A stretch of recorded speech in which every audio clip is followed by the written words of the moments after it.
In fields he preached with burning light, to fish, to crowds both day and night. When all seemed lost he showed the way, Saint Anthony still hears us pray.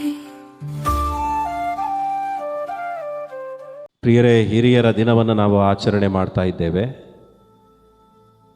ಈ ದಿನಕ್ಕೆ ನನ್ನ ಸಂದೇಶ, ಹಿರಿಯರು ನಮ್ಮ ಸಮಾಜದ, ನಮ್ಮ ಕುಟುಂಬದ, ನಮ್ಮ ಧರ್ಮ ಕೇಂದ್ರದ ಮುತ್ತುಗಳು, ಮುತ್ತು ರತ್ನಗಳು. ನಮ್ಮೆಲ್ಲ ಹಿರಿಯರು.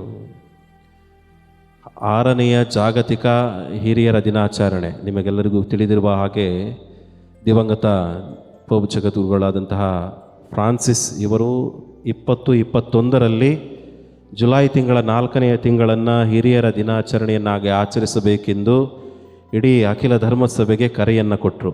ಇದು 6ನೆಯ ವರ್ಷ, 6ನೆಯ ಜಾಗತಿಕ ಹಿರಿಯರ ದಿನಾಚರಣೆ. ಆದ್ದರಿಂದ ಅವರನ್ನು ಮುತ್ತುಗಳನ್ನಾಗಿ ನಾವು ತೆಗೆದುಕೊಳ್ಬೇಕು, ನಮ್ಮ ಹಿರಿಯರನ್ನು. ಹಾಗಾದರೆ ಒಂದು ವೇಳೆ ಅವರನ್ನು ಮುತ್ತುಗಳನ್ನಾಗಿ ನೀವು ಸ್ವೀಕರಿಸಿದರೆ, ಕಂಡ್ರೆ ಅವರನ್ನು ನೀವು ಗೌರವಿಸ್ತೀರಾ, ಅವರನ್ನು ನೀವು ಪ್ರೀತಿಸುತ್ತೀರಾ, ಅವರನ್ನು ನೀವು ಕಾಪಾಡ್ತೀರಾ. ಪ್ರಿಯರೇ, ಈ ವರ್ಷದ ಹಿರಿಯರ ದಿನಕ್ಕೆ ಪ್ರಸ್ತುತ ಜಗದ್ಗುರು ಲಿಯೋ 14ನೆಯ ಲಿಯೋ ಇವರು ಒಂದು ಧ್ಯೇಯ ವಾಕ್ಯವನ್ನು ತೆಗೆದುಕೊಂಡಿದ್ದಾರೆ. ಇದೆಲ್ಲ ಹಿರಿಯರಿಗೆ. ಅವರು ಏನು ಹೇಳ್ತಾ ಇದ್ದಾರೆ? ಬೈಬಲ್ ಶ್ರೀ ಗ್ರಂಥದ ಒಂದು ಒಳ್ಳೆಯ ವಾಕ್ಯವನ್ನು ಆರಿಸಿಕೊಂಡಿದ್ದಾರೆ. ಯಶಾಯ ಪ್ರವಾದಿಯ ಗ್ರಂಥ 48ನೇ ಅಧ್ಯಾಯ 15ನೆಯ ವಾಕ್ಯ. ಎಲ್ಲ ಹಿರಿಯರಿಗೆ ದೇವರು ಹೇಳ್ತಾ ಇದ್ದಾರೆ, ನಾನು ನಿನ್ನನ್ನು ಎಂದಿಗೂ ಮರೆಯೆ. ನಾನು ನಿನ್ನನ್ನು ಎಂದಿಗೂ ಮರೆಯೆ. ದೇವರು ನಿಮಗೆ ಹೇಳ್ತಾ ಇರುವುದು. ನಿಮಗೆ ಮರುವು ಇದೆ, ನನಗೆ ಗೊತ್ತು. ಹಿರಿಯರಿಗೆ, ನನಗೆ ಈ ವಯಸ್ಸಲ್ಲೇ ತುಂಬ ಮರೆವು ಇದೆ, ನನಗೆ ಗೊತ್ತು. ಹಿರಿಯರಿಗೆ ಮರುವು ಜಾಸ್ತಿ. ಅದಕ್ಕೋಸ್ಕರ ನೀವು ನೋಡಿ, ಹಿರಿಯರು ಹೇಳಿದ್ದನ್ನೇ ಹೇಳ್ತಾ ಇರ್ತಾರೆ. ಈಗ ಹೇಳಿದ್ದು ಮತ್ತೆ ಹೇಳ್ತಾರೆ, ಗೊತ್ತಿಲ್ಲ, ಮರುವು ಜಾಸ್ತಿ. ಒಮ್ಮೆ ಒಬ್ಬ ಅಜ್ಜ ಮನೆಯಲ್ಲಿ ತನ್ನ ಹೆಂಡತಿಗೆ, ಅಜ್ಜಿಗೆ ಡಾರ್ಲಿಂಗ್, ಹನಿ, ಸ್ವೀಟಿ ಅಂತ ಕರೆಯುವುದಂತೆ ಯಾವಾಗಲೂ. ಮೊಮ್ಮಗನಿಗೆ ಅದನ್ನು ಕೇಳಿ, ಏನು ನಮ್ಮ ಅಜ್ಜ ಈ ವಯಸ್ಸಾದರೂ ಕೂಡ ಅಜ್ಜಿಯನ್ನು ಇಷ್ಟೊಂದು ಪ್ರೀತಿ ಮಾಡ್ತಾನೆ ಅಂತ ಹೋಗಿ ಅಜ್ಜನ ತವ ಕೇಳಿದಂತೆ. ಅಜ್ಜ, ಏನು ಇನ್ನೂ ಅಜ್ಜಿ ಮೇಲೆ ಅಷ್ಟೊಂದು ಪ್ರೀತಿನ? ಭಾಳ ರೊಮ್ಯಾಂಟಿಕ್ ಆಗಿದ್ದೀಯಾ ನೀನು? ಯಾವಾಗಲೂ ಹನಿ, ಸ್ವೀಟಿ, ಡಾರ್ಲಿಂಗ್ ಅಂತ ಕರಿತೀಯ. ಪ್ರೀತಿನೂ ಇಲ್ಲ, ಮಣ್ಣು ಇಲ್ಲ, ನನಗೆ ಅವಳು ಹೆಸರು ಮರ್ತೋಗಿದೆ, ಹೆಸರು ಅಂತ ಗೊತ್ತಾಗ್ತಾ ಇಲ್ಲ ಅಂತೇಳಿ. ಮರವು ಜಾಸ್ತಿ. ನೀವು ನೋಡಿ, ನಿಮ್ಮ ಮನೆಗಳಲ್ಲಿ ಹಿರಿಯರಿದ್ದರೆ ಮರವು ಜಾಸ್ತಿ, ಹೇಳಿದ್ದನ್ನೇ ಹೇಳ್ತಾರೆ. ನೀವು ಹೇಳಿದ್ದನ್ನು ನೀವು ಮರ್ತಿರ್ಬೋದು, ಅಥವಾ ನಿಮ್ಮ ಕುಟುಂಬಸ್ಥರು ನಿಮ್ಮನ್ನು ಮರೆತಿರ್ಬೋದು.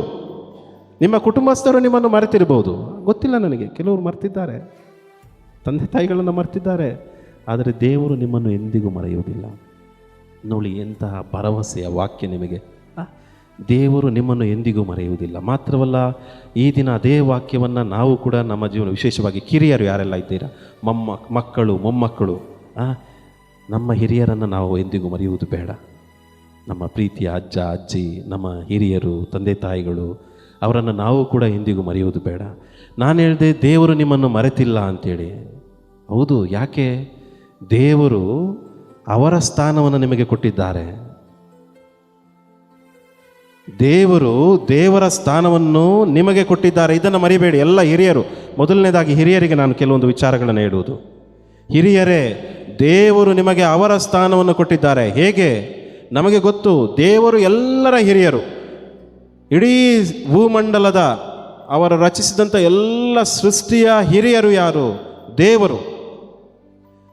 ಅದೇ ರೀತಿ ಈ ಸಮಾಜದಲ್ಲಿ, ಈ ಧರ್ಮ ಕೇಂದ್ರದಲ್ಲಿ, ನಿಮ್ಮ ಮನೆಗಳಲ್ಲಿ ದೇವರ ಸ್ಥಾನವನ್ನು, ಆ ಹಿರಿಯ ಸ್ಥಾನವನ್ನು ನಿಮಗೆ ಕೊಟ್ಟಿದ್ದಾರೆ. ಆದ್ದರಿಂದ ಸಂತೋಷ ಪಡಬೇಕು. ನೀವು ಅದನ್ನು ಕರೆಯಾಗಿ ಸ್ವೀಕರಿಸಬೇಕು. ದೇವನ್ ತುಮ್ಕ ಏಕ ಆಪೋಣೆ ದಿಲ ದೇವಾನ, ಅದೊಂದು ಕರೆಯನ್ನಾಗಿ ಸ್ವೀಕರಿಸಿ. ಪ್ರಿಯರೇ, ಕೊರಗಬೇಡಿ. ಯಾರೆಲ್ಲ ಹಿರಿಯರಿದ್ದೀರೋ ಕೊರಗಬೇಡಿ. ಕೊರಗದನ್ನು ಕಡಿಮೆ ಮಾಡಿ. ಅಯ್ಯೋ, ಏನು ಫಾದರ್ ಹೇಳೋದು, ಯಾವಾಗ ನೋಡಿದ್ರು ಕೂತ್ರೆ ಹೇಳೋಕ್ಕಾಗಲ್ಲ, ಎದ್ದರೆ ಕೂರೋಕ್ಕಾಗಲ್ಲ, ಮಲಗಿದ್ರೆ ಎದೊಳಕ್ಕಾಗಲ್ಲ, ಎದೊಳಿದ್ರೆ ಮಲಗೋಕ್ಕಾಗಲ್ಲ, ಎಲ್ಲ ಅದು ನೋವು ಇದು ನೋವು. ಯಾವಾಗಲೂ ಇದೆ. ಯಾವಾಗ ಒಂದ್ಸತಿ ದೇವರು ನನ್ನನ್ನು ಕರೆದುಕೊಳ್ತಾರೋ, ಯಾವಾಗ ಒಂದ್ಸತಿ ನನ್ನನ್ನು ದೇವರು ನೆನಪು ಮಾಡ್ಕೊಳ್ತಾರೋ. ಕೊರಗಬೇಡಿ ಹಿರಿಯರೇ, ದೇವರಿಗೆ ಕೃತಜ್ಞತೆ ಸಲ್ಲಿಸಿ. ಯಾಕೆ ದೇವರು ಅವರ ಸ್ಥಾನವನ್ನು ಕೊಟ್ಟಿದ್ದಾರೆ. ಅದು ಮಾತ್ರ ಅಲ್ಲ, ನಿಮಗೆ ಸಿಕ್ಕಂತಹ ಭಾಗ್ಯ ನನಗೆ ಇವರಿಗೆ ಸಿಗ್ತದೋ ಗೊತ್ತಿಲ್ಲ. ಈಗ ಮಕ್ಕಳೆಲ್ಲ ಇದ್ದಾರೆ, ನಾನಿದ್ದೇನೆ. ನಾನು 60-70 ತಲುಪ್ತೇನೋ ನನಗೆ ಗೊತ್ತಿಲ್ಲ. ಈಗಿನ ಈ ಪ್ರಪಂಚವನ್ನು ನೋಡಿದರೆ ನಮಗೆ ಎಷ್ಟು ವರ್ಷ ಬದುಕಲಿಕ್ಕೋ ನನಗೆ ಗೊತ್ತಿಲ್ಲ, ಇವರಿಗೆ ಎಷ್ಟು ವರ್ಷ ಬದುಕಲಿಕ್ಕಿದೆಯೋ ಗೊತ್ತಿಲ್ಲ. ಆದರೆ ನಿಮಗೆ 60, 70, 80, 90 ಇದ್ದವರು ಕೂಡ ಇದ್ದಾರೆ. ದೇವರಿಗೆ ಕೃತಜ್ಞತೆ ಸಲ್ಲಿಸಿ. ದೇವರು ನಿಮಗೊಂದು ಆ ಭಾಗ್ಯವನ್ನು ಕೊಟ್ಟಿದ್ದಾರೆ. ದೇವರಿಗೆ ಕೃತಜ್ಞತೆಯನ್ನು ಸಲ್ಲಿಸುತ್ತಾ ಜೀವಿಸಿ. ದೇವರಿಗೆ ಕೃತಜ್ಞತೆಯನ್ನು ಸಲ್ಲಿಸುತ್ತಾ ಜೀವಿಸಿ. ಮಾತ್ರವಲ್ಲ, ದೇವರು ಅವರ ಸ್ಥಾನವನ್ನು ನಿಮಗೆ ಕೊಟ್ಟಿದ್ದಾರಾದರೆ ದೇವರಂತೆ ನೀವು ನಮ್ಮ ಕುಟುಂಬಗಳಲ್ಲಿ, ನಮ್ಮ ಸಮಾಜದಲ್ಲಿ ಜೀವಿಸಲಿಕ್ಕೆ ಪ್ರಯತ್ನ ಮಾಡಿ. ನಾನು ಹೇಳ್ದಲ್ಲ, ದೇವರು ಎಲ್ಲರ ಹಿರಿಯರು. ಅದೇ ರೀತಿ ನೀವು ಕೂಡ ನಮ್ಮ ಕುಟುಂಬದಲ್ಲಿ ನೀವು ಹಿರಿಯರು. ಹಾಗಾದರೆ ದೇವರು ಏನನ್ನ ಕೊಡ್ತಾರೆ, ದೇವರು ಹೇಗೆ ಜೀವನ ಮಾಡ್ತಾರೆ, ದೇವರು ಹೇಗೆ ಜೀವಿಸ್ತಾರೆ, ಅದೇ ರೀತಿ ನಮ್ಮ ಕಣ್ಣ ಮುಂದೆ ನೀವು ಜೀವಿಸಿ. ಮೊದಲನೆಯದಾಗಿ ಬೇರೆಯವರಿಗೆ ಆಶೀರ್ವಾದವಾಗಿ. ದೇವರು ಎಲ್ಲರಿಗೂ ಕೂಡ ಆಶೀರ್ವಾದವನ್ನು ಕೊಡ್ತಾರೆ. ಎಲ್ಲರಿಗೂ ಆಶೀರ್ವಾದವನ್ನಾಗಿ ಜೀವನ ಮಾಡಿ, ಎಲ್ಲರಿಗೂ ಆಶೀರ್ವಾದವಾಗಿ ಜೀವನ ಮಾಡಿ. ನಿಮ್ಮಲ್ಲಿರುವಂತಹ ಒಳ್ಳೆಯತನನ್ನು ಹಂಚಿ ಜೀವನ ಮಾಡಿ. ನಾನು ಯಾಕೆ ಆಶೀರ್ವಾದವಾಗಿ ಅಂತ ಹೇಳ್ತಾ ಇದ್ದೇನೆಂದರೆ, ಕೆಲವರು ಹಿರಿಯರು ಕಿರಿಯರಿಗೆ ಶಾಪ ಆಗುವುದನ್ನು ನಾನು ನೋಡಿದ್ದೇನೆ. ಕೆಲವೊಮ್ಮೆ ಮೊಮ್ಮಕ್ಕಳು ತಪ್ಪು ಮಾಡಿರ್ಬೋದು, ನಿಮ್ಮನ್ನು ನೋಯಿಸಿರ್ಬೋದು. ನೀವು ಹಿರಿಯರಾಗಿ ನೀವು ಶಾಪ ಹಾಕಬೇಡಿ. ದೇವರು ಯಾರಿಗೂ ಶಾಪ ಹಾಕುವುದಿಲ್ಲ. ದೇವರು ಯಾರಿಗೆ ಶಾಪ ಆಗುವುದಿಲ್ಲ. ಅವನು ಹಾಳಾಗೋಗ್ಲಿ, ಅವನು ಹಾಗಾಗಲಿ, ಅವನು ಹೀಗಾಗಲಿ ಅಂತೇಳಿ ಹಿರಿಯರು ಶಾಪ ಹಾಕುವುದು ಇಲ್ಲ. ಶಾಪ ಹಾಕಬೇಡಿ, ಆಶೀರ್ವಾದವನ್ನು ಮಾತ್ರ ಕೊಡಿ. ಒಳಿತನ್ನು ಕಳಿಸಿ ನಮಗೆ. ಹಿರಿಯರೇ, ದೇವರು ಯಾವಾಗಲೂ ಒಳ್ಳೆಯದನ್ನು ಮಾಡುವುದು. ನೀವು ಕೂಡ ಯಾವಾಗಲೂ ಒಳ್ಳೆಯತನವನ್ನು ಮಾಡಬೇಕು, ಒಳ್ಳೆಯದನ್ನೇ ಮಾತನಾಡಬೇಕು, ಒಳ್ಳೆಯದನ್ನೇ ಯೋಚನೆ ಮಾಡಬೇಕು. ಕೆಲವೊಮ್ಮೆ ಹಿರಿಯರ ಬಾಯಲ್ಲಿ ಬೇಡವಾದ ಪದಗಳನ್ನು ಕೇಳಲಿಕ್ಕೆ ಅಸಹ್ಯ ಆಗ್ತದೆ. ನೀವು ಮಾತಾಡ್ತಿರೋ ನನಗೆ ಗೊತ್ತಿಲ್ಲ. ನಾನು ಕೇಳಿದ್ದೇನೆ, ಹಿರಿಯರು 60-70 ಆಗಿದೆ, ಆದರೂ ಕೂಡ ಹೊಲಸು ಮಾತುಗಳು, ಅಸಹ್ಯ ಮಾತುಗಳು. ದೇವರು ಯಾವತ್ತೂ ಅದನ್ನು ಮಾಡುವುದಿಲ್ಲ. ನೀವು ಒಂದು ವೇಳೆ ದೇವರ ಸ್ಥಾನವನ್ನು ನಿಮಗೆ ಅವರು ಕೊಟ್ಟಿದ್ದಾರಾದರೆ ನೀವು ಕೂಡ ಒಳ್ಳೆಯ ಮಾತುಗಳನ್ನು ಕಲಿಸಿ ತಿದ್ದಿ, ನಮಗೆ ಸಣ್ಣವರಿಗೆ ಕಿರಿಯರಿಗೆ ತಿದ್ದಿ ಜೀವನ ಮಾಡಿ. ನಾವು ಕೆಲವೊಮ್ಮೆ ತಪ್ಪು ಮಾಡ್ತೇವೆ. ಕೆಲವೊಮ್ಮೆ ನಮಗೆ ತಿದ್ದಿ, ನೀವು ಇದು ಅಲ್ಲ, ಇದು ಸರಿಯಲ್ಲ, ಅದು ಸರಿ ಅಂತೇಳಿ. ಮಾತ್ರವಲ್ಲ, ನಿಮ್ಮಲ್ಲಿ ಏನೆಲ್ಲ ಒಳ್ಳೆಯತನ ಇದೆಯೋ ಅದನ್ನು ನೀವು ನಮ್ಮೊಂದಿಗೆ ಹಂಚಿ ಜೀವನ ಮಾಡಿ. ನಾನು ಹೇಳಿದೆ, ದೇವರು ನಿಮಗೆ ಸುಮ್ಮನೆ ಆ ಕರೆಯನ್ನು ಕೊಟ್ಟಿದ್ದಲ್ಲ, ದೇವರ ಸ್ಥಾನವನ್ನು ನಿಮಗೆ ಸುಮ್ಮನೆ ಕೊಟ್ಟಿದ್ದಲ್ಲ. ಅವರಂತೆ ಈ ಭೂಮಿಯಲ್ಲಿ, ಈ ಧರ್ಮ ಕೇಂದ್ರದಲ್ಲಿ, ನಿಮ್ಮ ಕುಟುಂಬದಲ್ಲಿ ಜೀವನ ಮಾಡಲಿಕ್ಕೆ ನಿಮಗೆ ಆ ಕರೆಯನ್ನು ಕೊಟ್ಟಿದ್ದು. ಅದನ್ನು ಚೆನ್ನಾಗಿ ನಿಭಾಯಿಸಲು ನೀವು ಪ್ರಯತ್ನ ಮಾಡಿ. ಹೇಗೆ? 3 ವಿಚಾರಗಳನ್ನು ನಿಮ್ಮ ಮುಂದೆ ಇಡ್ತೇನೆ. ಮೊದಲನೆಯದಾಗಿ, ನಮಗೆ ಕಿರಿಯರಿಗೆ, ಹಿರಿಯರೇ, ಪ್ರಾರ್ಥನೆ ಹಾಗೂ ವಿಶ್ವಾಸವನ್ನು ಕಲಿಸಿ. ವಿಶ್ವಾಸ ಪುಸ್ತಕದಿಂದ ಬರುವುದಲ್ಲ. ಯಾರು ಕೂಡ ನಾನು ಪುಸ್ತಕವನ್ನು ಓದಿ ನನ್ನ ವಿಶ್ವಾಸವನ್ನು ಹೆಚ್ಚಿಸಿದ್ದೇನೆ ಅಂತ ಹೇಳಿಲ್ಲ. ಪುಸ್ತಕದಿಂದ ವಿಶ್ವಾಸ ಬರುವುದಿಲ್ಲ. ವಿಶ್ವಾಸ ನಿಮ್ಮ ಜೀವನದಿಂದ ಬರುವುದು. ಒಂದು ವೇಳೆ ನಾನು ಈ ಮಟ್ಟಕ್ಕೆ ಬಂದಿರುವುದಾದರೆ ನನ್ನ ಅಜ್ಜ ಅಜ್ಜಿಯ ವಿಶ್ವಾಸ, ಅವರು ಕೊಟ್ಟಂತಹ ವಿಶ್ವಾಸ. ಸಂತ ಪೌಲರು ತಿಮೋತಿಯನಿಗೆ ಬರೆದಂತಹ ಪತ್ರ, 2ನೆಯ ಪತ್ರದಲ್ಲಿ ಅಧ್ಯಾಯ 1 ವಚನ 5ರಲ್ಲಿ ಏನಿದೆ ನೋಡಿ. ಇವನಿಗೆ ತಿಮೋತಿಯನಿಗೆ ಹೇಳುವುದು, ನಿನ್ನ ಅಜ್ಜಿ ಲೋವಿಯ, ಅವರು ನೋಡಿ ಅಜ್ಜಿಯ ಹೆಸರು ಕೂಡ ಇದೆ. ನಿನ್ನ ಅಜ್ಜಿ ಲೋವಿಯ ದೃಢ ವಿಶ್ವಾಸ ನಿನ್ನಲ್ಲಿ ನಾನು ನೋಡ್ತಾ ಇದ್ದೇನೆ. ತಿಮೋತಿಯನಿಗೆ ಸಂತ ಪೌಲರು ಹೇಳುವುದು, ನೀವು ವಿಶ್ವಾಸ ಕೊಟ್ಟರೆ ಮಾತ್ರ ಬೈಬಲಲ್ಲಿ, ನಿಮ್ಮ ದೇವರ ಇದರಲ್ಲಿ ಪುಸ್ತಕದಲ್ಲಿ ನಿಮ್ಮ ಹೆಸರು ಬರುವುದು. ಆಸ್ತಿ ಕೊಟ್ಟವರ ಹೆಸರು ಇಲ್ಲ ಬೈಬಲಲ್ಲಿ, ವಿಶ್ವಾಸ ಕೊಟ್ಟವರ ಹೆಸರು ಮಾತ್ರ ಇದೆ. ಮಕ್ಕಳಿಗೆ ವಿಶ್ವಾಸ ಪ್ರೀತಿಯನ್ನು ಕಲಿಸಿ. ಪ್ರಿಯರೇ, ನಾನು ಈಗ ಕೆಲವೊಮ್ಮೆ ನಮ್ಮ ಮಕ್ಕಳನ್ನು ನೋಡುವುದು, ಅವರಿಗೆ ಸರಿಯಾಗಿ ಪವಿತ್ರ ಶಿಲುಬೆಯ ಗುರುತು ಹಾಕಲಿಕ್ಕೆ ಗೊತ್ತಿಲ್ಲ. ಬರ್ತಾರೆ, ಮೊಣಕಲಾಗ್ತಾರೆ, ಹೀಗೆ ಮಾಡ್ತಾರೆ, ಏನು ಮಾಡ್ತಾರೆ, ಏನು ಮಾಡ್ತಾರೋ ಗೊತ್ತಿಲ್ಲ ನನಗೆ. ಒಂದು ವೇಳೆ ಅಜ್ಜಿ ಶಿಲುಬೆ ಗುರುತು ಹಾಕಲಿಕ್ಕೆ ಕಲಿಸಿದ್ದಿದ್ರೆ ಹೇಗೆ ತೆಗಿತಾರೆ ಗೊತ್ತಾ? ನನಗೆ ಗೊತ್ತಿಲ್ಲ, ನಿಮಗೆ ಗೊತ್ತಿಲ್ಲ. ನಿಮಗೆ ಹೇಗೆ ಕಲಿಸಿದ್ದು ನಾನು ಹೇಳಿ, ನನಗೆ ಹೇಗೆ ಕಲಿಸಿದ್ದು ನನ್ನ ಅಜ್ಜಿ ಅಂತೇಳಿ. ನನ್ನ ಕೈ ಗಟ್ಟಿ ಹಿಡಿದುಕೊಂಡ್ರು ಹಿಂಗೆ. ನಾನು ಸಣ್ಣ, ನನಗಿನ್ನೂ ನೆನಪಿದೆ. ಅವ್ರು ಯಾವಾಗಲೂ ನಮ್ಮ ಕೈಯನ್ನು ಈಗ ಫಸ್ಟ್ ಇಟ್ಕೊಳ್ಳೋದು, ಕಾಡ್ರೆ ಕುರ್ಸಚ್ಚೆ ಗುರು ಕಾಡ್ರೆ, ಹಿಂಗೆ ಹಮ್ಕಿ, ಸ್ವಂತ ಕುರ್ಸಚ್ಚೆ ಕುರುವೇನ್ ನೀವು ಅರಾಮ್ಕ ಅಂಚದವ ಅಂಚ ದುಸ್ಮಾನ್ ಅಂಟ್ಲೆ. ಇವರಿಗೆ ಯಾಕೆ ಬರುವುದಿಲ್ಲ? ನೀವು ಹೇಳ್ಕೊಟ್ಟಿಲ್ಲ, ತಂದೆ ತಾಯಿಗಳು ಹೇಳ್ಕೊಟ್ಟಿದ್ದಾರೋ ನನಗೆ ಗೊತ್ತಿಲ್ಲ. ಯಾಕಂದರೆ ಈಗಿನ ತಂದೆ ತಾಯಿಗಳು ಕೂಡ ಸರಿಯಾಗಿ ಶಿಲುಬೆ ಗುರುತು ಹಾಕಲಿಕ್ಕೆ ಗೊತ್ತಿಲ್ಲ. ವಿಶ್ವಾಸ, ಪ್ರಾರ್ಥನೆ ಹೇಗೆ ಮಾಡುವುದು ಅದನ್ನು ಕಲಿಸಿ ನಿಮ್ಮ ಮಕ್ಕಳಿಗೆ. ಒಂದು ವೇಳೆ ನಿಮ್ಮ ಮನೆಗಳಲ್ಲಿ ಹಿರಿಯರು ನಿಮ್ಮ ಮನೆಯಲ್ಲಿ ಮೊಮ್ಮಕ್ಕಳು ಇದ್ದರೆ ಅವರಿಗೆ ಅದನ್ನು ಮೊದಲು ಕಲಿಸಿ. ದೇವರ ಪುಸ್ತಕದಲ್ಲಿ ನಿಮ್ಮ ಹೆಸರು ಬರಬೇಕಾ, ಕಲಿಸಿ. ಅದೆಲ್ಲ ಪ್ರತಿದಿನ ಬಲಿಪೂಜೆಗೆ ಹೋಗುವುದು. ನಾವು ಬೋರ್ಡಿಂಗಲ್ಲಿ ಓದ್ತಾ ಇದ್ದು ಮನೆಗೆ ಬಂದಾಗ ಒಂದೇ ಒಂದು ದಿನ ನಾವು ಚೆನ್ನಾಗಿ ನಿದ್ದೆ, ಅಂದರೆ ಬೆಳಿಗ್ಗೆ ಸ್ವಲ್ಪ ಜಾಸ್ತಿ ಮಲಗಿದ್ದಿಲ್ಲ, ನಮಗೆ ಬಿಡ್ತಾ ಇರಲಿಲ್ಲ ಅಜ್ಜಿ. ಊಟ್ರೆ ಊಟ್ರೆ ಊಟ್ರೆ ಅಂತೇಳಿ. ಆಜ್ ಇಲ್ಲೋ ಮಗ್ ತಕ್ಲಿ ಪಡ್ತಾ ಮಾಯಿ, ಇಲ್ಲ ಬಿಡುವುದಿಲ್ಲ, ಊಟ್ರೆ ಅಂತೇಳಿ. ಆ ಕಿರಿಕಿರಿ ಏನು ಸಹಿಸಲಿಕ್ಕೆ ಆಗದೆ ಎದ್ದು ಹೋಗ್ತಾ ಇದ್ದು ಬಲಿಪೂಜೆಗೆ. ಬಿಡ್ತಾ ಇರಲಿಲ್ಲ, ಹೋಗ್ಬೇಕು, ಪ್ರತಿದಿನ ಬಲಿಪೂಜೆಗೆ ಹೋಗಬೇಕು. ನನಗೆ ಗೊತ್ತಿಲ್ಲ ನಮ್ಮ ಮನೆಗಳಲ್ಲಿ ಹೇಗೆ. ನಮಗೆ ಜಪಸರ ಮಾಡೋತ್ತಿಗೆ, ಕುಟುಂಬ ಪ್ರಾರ್ಥನೆ ಶುರು ಆಗೋತ್ತಿಗೆ ಎಲ್ಲರೂ ಎದ್ದು ನಿಂತು ಪ್ರಾರ್ಥನೆಯನ್ನು ಶುರು ಮಾಡ್ತೇವೆ. ಆಮೇಲೆ ಕೆಲವೊಂದು ಕೋರಿಕೆಗಳಿಗಾಗಿ ಪ್ರಾರ್ಥನೆ ಮಾಡಬೇಕಾದ್ರೆ ಕೂರ್ತೇವೆ. ಜಪಸರ ಶುರು ಆಗಿದ ತಕ್ಷಣ ಮಕ್ಕಳೆಲ್ಲ ಮೊಣಕಾಲಾಗಬೇಕು. ಮೊದಲನೇ ರಹಸ್ಯದವರೆಗೆ ಮೊಣಕಾಲಾಗಬೇಕು. ಮೂರನೆಯ, ಎರಡನೆಯ, 3, 4 ಸ್ವಲ್ಪ ಕೂತ್ರೆ ಪರವಾಗಿಲ್ಲ. 5ನೇ ರಹಸ್ಯಕ್ಕೆ ಮತ್ತೆ ಮೊಣಕಾಲಾಕು. ಮಲಗಲಿಕ್ಕೆ ಅವಕಾಶ ಇಲ್ಲ.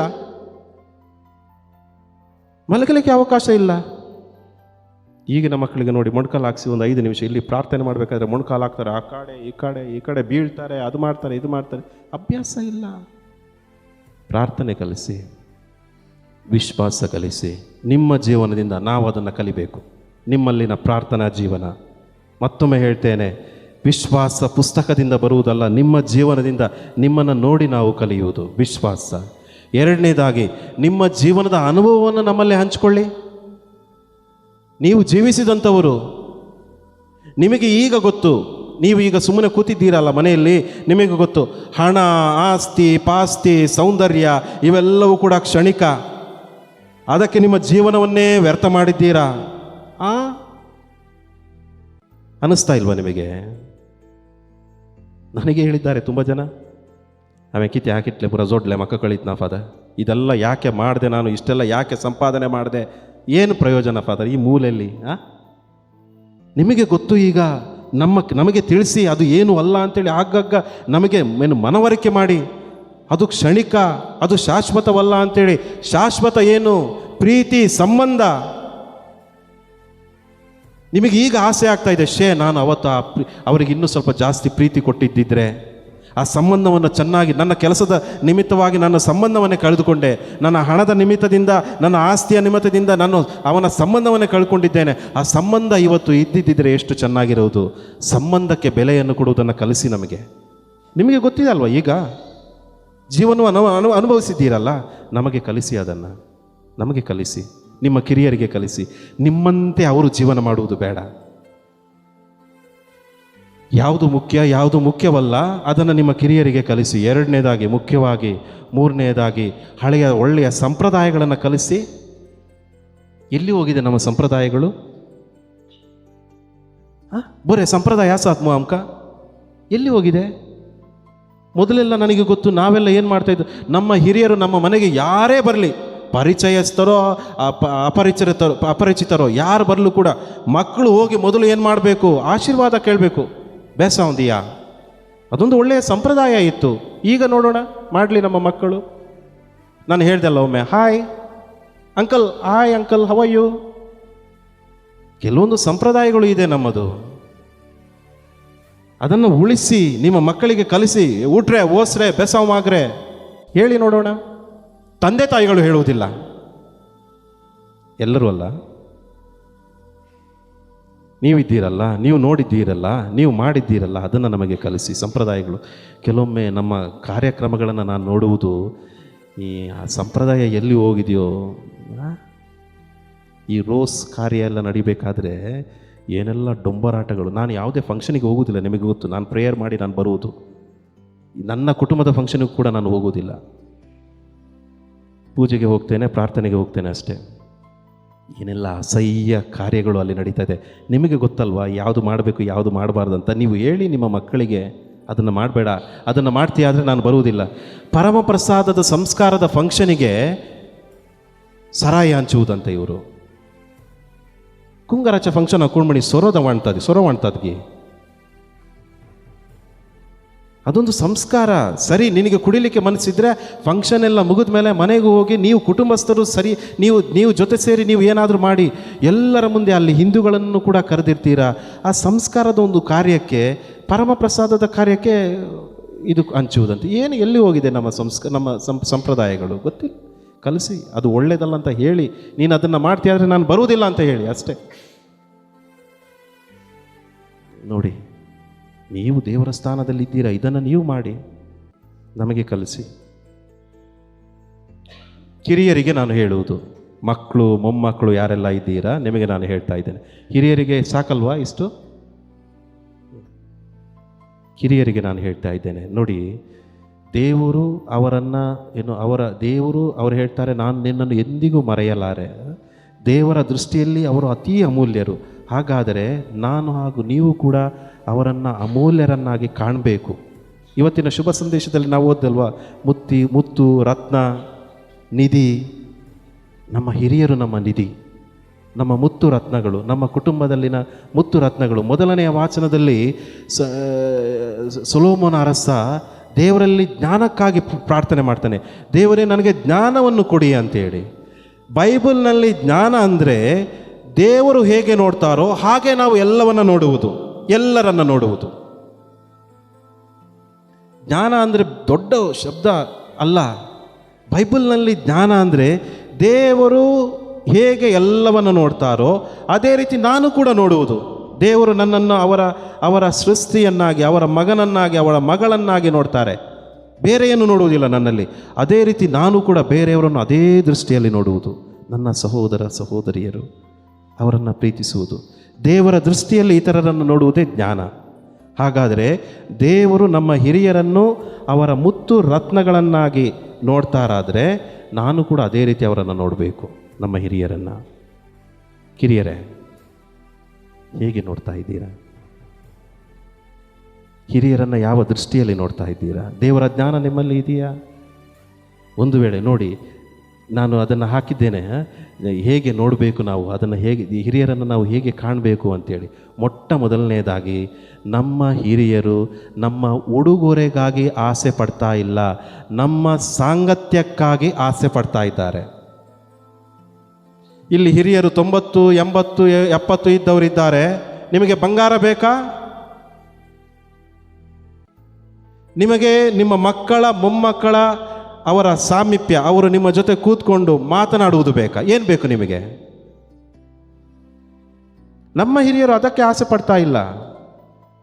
ಒಮ್ಮೆ 3 ಜನ ಮಕ್ಕಳು, ಗಂಡು ಮಕ್ಕಳಂತೆ, ಚೆನ್ನಾಗಿ ಓದಿಸಿ ಅವರನ್ನು ಹೊರದೇಶಕ್ಕೆ ಅಮೆರಿಕಕ್ಕೆ ಹೋದ್ರಂತೆ. ಅಮೆರಿಕದಲ್ಲಿ ಇರಬೇಕಾದ್ರೆ, ನಮ್ಮ ಅಪ್ಪ ಅಮ್ಮ ಮನೆಯಲ್ಲಿ ಇದ್ದಾರೆ, ವಯಸ್ಸಾಗಿದೆ, ಅವ್ರಿಗೇನಾದರೂ ಮಾಡಬೇಕು. ಸರಿ, ಒಬ್ಬ ದೊಡ್ಡ ಹಿರಿಯ ಮಗ ಹೇಳಿದಂತೆ 1 ಕೋಟಿಯ ಕಾರನ್ನು ತೆಗೆದುಕೊಟ್ಟಂತೆ, ಬೆಂಜ್ ಕಾರು. ಎಲ್ಲಾದರೂ ಹೋದರೆ ಇವರು ನಮ್ಮ ಅಪ್ಪ ಅಮ್ಮ ಒಳ್ಳೆ ಕಾರಲ್ಲಿ ಓಡಾಡಬೇಕು ಅಂತೇಳಿ. ಎರಡನೇ ಅವನು 1 ಕೋಟಿದು ಕೊಟ್ಟ ಅಂತೇಳಿ ಇವನು ಇನ್ನೊಂದು 1 ಕೋಟಿ ಖರ್ಚು ಮಾಡಿ ಒಂದು ದೊಡ್ಡ ಬಂಗಲೆ ಕಟ್ಟಿಸಿ ಕೊಟ್ಟನಂತೆ ಅಪ್ಪ ಅಮ್ಮ, ಹಿರಿಯ ವ್ಯಕ್ತಿಗಳು. 3ನೇ ಅವನಿಗೆ ಗೊತ್ತಾಯ್ತಂತೆ, ನನ್ನ ಅಪ್ಪನಿಗೆ ಬೈಬಲ್ ಓದುವುದಂದರೆ ತುಂಬ ಇಷ್ಟ. ಈಗ ಸರಿಯಾಗಿ ದೃಷ್ಟಿ ಇಲ್ಲ, ಬೈಬಲ್ ಓದಲಿಕ್ಕೆ ಸಿಗ್ತಾ ಇಲ್ಲ, ಕೇಳಿಕೆ ಸಿಗ್ತಾ ಇಲ್ಲ. ಆದ್ದರಿಂದ ಒಂದು ಸಣ್ಣ ಗಿಳಿ ತೆಗೆದುಕೊಂಡಂತೆ. ಗಿಳಿ ತೆಗೆದುಕೊಂಡು ಅದಕ್ಕೆ 1 ಕೋಟಿ ಖರ್ಚು ಮಾಡಿ ಇಡೀ ಬೈಬಲನ್ನು ಬಾಯ್ಪಾಠ ಮಾಡಿಸಿದಂತೆ. ಸರಿ, ಮನೆಗೆ ಹೋಗಿದೆ, ಎಲ್ಲ ಬಂಗಲೆ ಇದೆ, ಬೆಂಜ್ ಕಾರ್ ಇದೆ, ಹಾಗೂ ಬೈಬಲನ್ನು ಹೇಳುವಂತಹ ಗಿಳಿ ಇದೆ ಮನೆಯಲ್ಲಿ. ಅಮ್ಮ ಮಕ್ಕಳಿಗೆ ಲೆಟ್ರ್ ಬರೀತಾರಂತೆ, ಮಕ್ಕಳೇ, ನಿಮಗೆಲ್ಲರಿಗೂ ಕೂಡ ನಮಸ್ಕಾರ. ಹಿರಿಯ ಮಗನೇ, ನೀನು ನಮಗೆ ಒಂದು ಒಳ್ಳೆಯ ಬೆನ್ಸ್ ಕಾರು ಕೊಡಿಸಿದ್ದೀಯಾ, ದೊಡ್ಡ ಕಾರು ಇದೆ, ಆದರೆ ನನಗೆ ನನ್ನ ಬೆಡ್ರೂಮಿಂದ ಕಿಚನಿಗೆ ಹೋಗಲಿಕ್ಕೆ ಸಾಧ್ಯ ಆಗ್ತಾ ಇಲ್ಲ, ನಿಂದು ಬೆನ್ಸ್ ಕಾರ್ ತಗೊಂಡು ನಾನೇನು ಮಾಡಲಿ? ಎರಡನೇ ಮಗನಿಗೆ, ಮಗನೇ ಇಷ್ಟು ದೊಡ್ಡ ಮನೆ ಕಟ್ಟಿಸಿ ಕೊಟ್ಟಿದ್ದೀಯಾ, ನಾವು ಇಬ್ಬರೇ ಇರುವುದು, ಈ ಮನೆಯನ್ನು ಕ್ಲೀನ್ ಮಾಡುವುದು ಯಾರು? ಯಾರು ಕ್ಲೀನ್ ಮಾಡುವುದು? ನಮಗೆ ಆಗುವುದಿಲ್ಲ. ಮೂರನೇ ಮಗನಿಗೆ ಹೇಳ್ತಾರಂತೆ, ಓ ಮಗನೇ, ನಿನಗೆ ಮಾತ್ರ ನಮ್ಮ ಕಷ್ಟ ಗೊತ್ತಾಯಿತು, ನಿನಗೆ ಮಾತ್ರ ನಮ್ಮ ಕಷ್ಟ ಗೊತ್ತಾಯಿತು. ನನಗೆ ಡಾಕ್ಟ್ರು ನಮಗೆ ಹೇಳಿದರು, ವಯಸ್ಸಾಗಿದೆ, ಎಲ್ಲ ಎಲುಬುಗಳು ಏನು ಮೂಳೆಗಳೆಲ್ಲ ಸೌದಿದೆ, ನೀವು ಏನು ಕೋಳಿ ಮರಿಯ ಸೂಪ್ ಮಾಡಿ ಕುಡಿಬೇಕು ಅವಾಗವಾಗ ಅಂಥೇಳಿ, ಆದ್ದರಿಂದ ನೀನೇನೋ ಕೋಳಿ ಮರಿ ಕಟ್ಸಿದ್ದೆ ಅಲ್ವಾ, ಅದನ್ನು ನಾವು ಸೂಪ್ ಮಾಡಿ ಕುಡಿದೇ ಆಗಿದೆ, ನೀನೊಬ್ಬನೇ ನನಗೆ ನಮ್ಮ ಕಷ್ಟವನ್ನು ಅರ್ತಿದ್ದು ಅಂಥೇಳಿ. ಏನಾಯಿತು? ಕೋಟಿ ಖರ್ಚು ಮಾಡಿ ಏನು? ನಿಮ್ಮ ಹಿರಿಯರಿಗೆ, ನಮ್ಮ ಹಿರಿಯರಿಗೆ ಖಂಡಿತವಾಗಿ ನಮ್ಮ ಗಿಫ್ಟ್ಗಳು ಬೇಡ. ಅವ್ರ ಗಿಫ್ಟ್ಗಾಗಿ ಒಳ್ಳೆ ಸೀರೆಯನ್ನು ಕೊಡಬೇಕು. ಏನು ಮಾಡ್ತಾರೆ ಉಟ್ಕೊಂಡು? ರೇಷ್ಮೆ ಸೀರೆ ಉಟ್ಕೊಂಡು ಏನು ಮಾಡ್ತಾರೆ ಈಗ? ಅವ್ರಿಗೆ ಇದ್ದಿದ್ದು ಸಾಕು, ನಿಮ್ಮ ಸನಿಹ, ನಿಮ್ಮ ಸಾಂಗತ್ಯ, ನಿಮ್ಮ ಮಾತುಗಳು ಸಾಕು ಕಿರಿಯರಿಗೆ. ಎರಡನೇದಾಗಿ ಅವರು ಖರ್ಚು ಅಲ್ಲ, ಅವರು ನಮ್ಮ ಆಸ್ತಿ. ಕಿರಿಯರಿಗೆ ನಾನು ಹೇಳೋದು, ಕೆಲವರು ಹೇಳೋದನ್ನು ನಾನು ಕೇಳಿದ್ದೇನೆ, ಎಷ್ಟು ಖರ್ಚು ಮಾಡೋದು ಫಾದರ್, ಎಲ್ಲ ಆಸ್ಪತ್ರೆಗೆ, ಯಾವಾಗ ನೋಡಿದರೂ ಹುಷಾರಿಲ್ಲ. ಎಷ್ಟು ಖರ್ಚು ಮಾಡುವುದು ಫಾದರ್ ನಾವು? ಅಂದರೆ ನಮ್ಮ ಹಿರಿಯರೊಂದಿಗೆ ನಾವು ಬಿಸ್ನೆಸ್ ಮಾಡ್ತಾ ಇದ್ದೇವೆ. ನಾನು ಹಾಕಿದ್ದಷ್ಟು ನನಗೆ ಸಿಗಬೇಕು, ಅಥವಾ ನಾನು ಹಾಕಿದ್ದಕ್ಕಿಂತ ಜಾಸ್ತಿ ನನಗೆ ಮರಳು ಏನು ಸಿಗಬೇಕು. ಸಂಬಂಧಗಳನ್ನು ಬಿಸ್ನೆಸ್ ಮಾಡಿದ್ದೇವೆ ನಾವು. ಯಾಕೆ ಖರ್ಚು ಮಾಡಬೇಕು? ನಮ್ಮ ಹಿರಿಯರಿಗೆ ಏನಾದರೂ ಸಿಗ್ತದಾ ಅವರಿಂದ? ಮರಳಿ ಏನು ಸಿಗೋದಿಲ್ಲ. ಯಾಕೆ ಖರ್ಚು ಮಾಡಬೇಕು? ನೋಡಿ, ನಮ್ಮ ಮನೋಭಾವಗಳು ನೋಡಿ, ನಮ್ಮ ಯೋಚನೆಗಳು ನೋಡಿ. ಪ್ರಿಯರೇ, ನಮ್ಮ ಹಿರಿಯರು ನಮ್ಮ ಖರ್ಚು ಅಲ್ಲ, ಅವರು ನಮ್ಮ ಆಸ್ತಿ. ನಿಮ್ಮ ಮನೆಗಳಲ್ಲಿ ಒಂದು ವೇಳೆ ಹಿರಿಯರು ಇದ್ದಾರಾದರೆ ನಿಜವಾಗಿಯೂ ನೀವು ಭಾಗ್ಯವಂತರು. ನಿಧಿ ನಿಮ್ಮ ಮನೆಯಲ್ಲಿ ಇದೆ. ಮೂರನೇದಾಗಿ, ಅತಿ ಮುಖ್ಯವಾಗಿ, ಪ್ರಿಯರೇ, ಅವರನ್ನು ನಾವು ಸಹಿಸುವುದಲ್ಲ, ಅವರಿಗೆ ನಾವು ಕಿವಿಗೊಡಬೇಕು, ಅವರನ್ನು ಆಲಿಸಬೇಕು.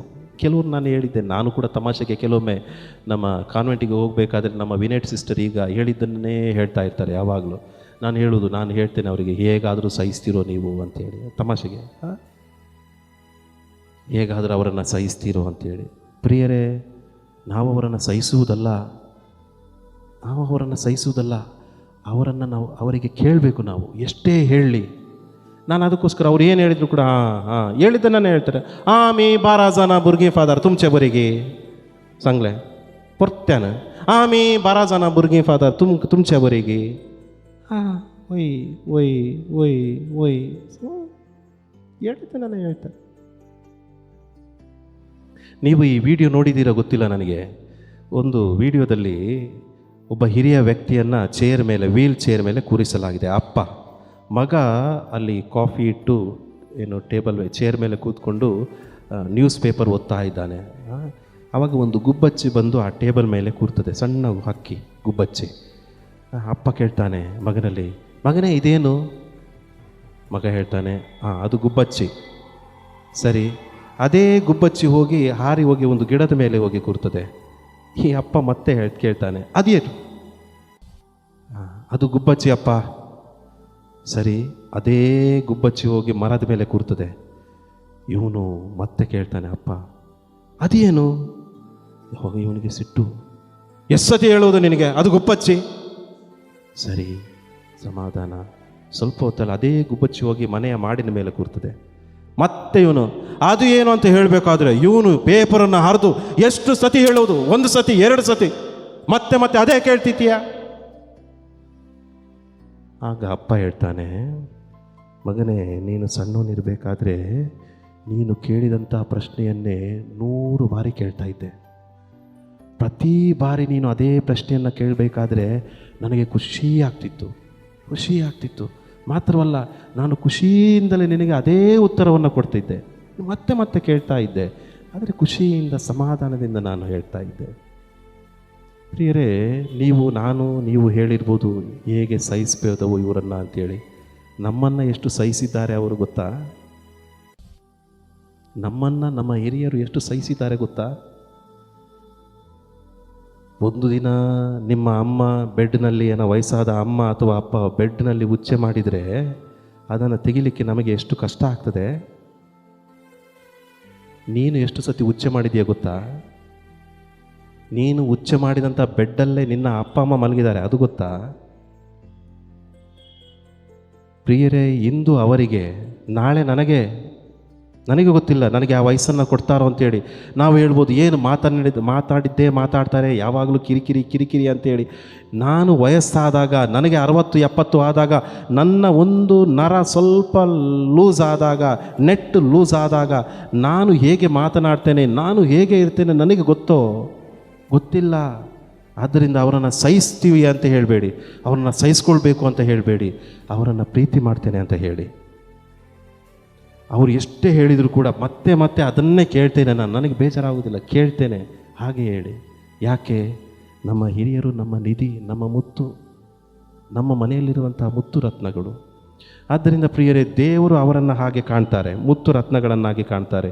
ನಾನು ಕೂಡ ಅವರ ದೃಷ್ಟಿಯಲ್ಲೇ ನೋಡೋಣ ನಮ್ಮ ಹಿರಿಯರನ್ನು. ಅದೇ ಜ್ಞಾನ ನಮ್ಮ ಹಿರಿಯರು, ನಮ್ಮ ಧರ್ಮ ಕೇಂದ್ರದ, ನಮ್ಮ ಕುಟುಂಬದ ಮುತ್ತು ರತ್ನಗಳು. ಗೌರವಿಸೋಣ, ಕೇವಲ ಮಾತಿನಲ್ಲಿ ಅಲ್ಲ.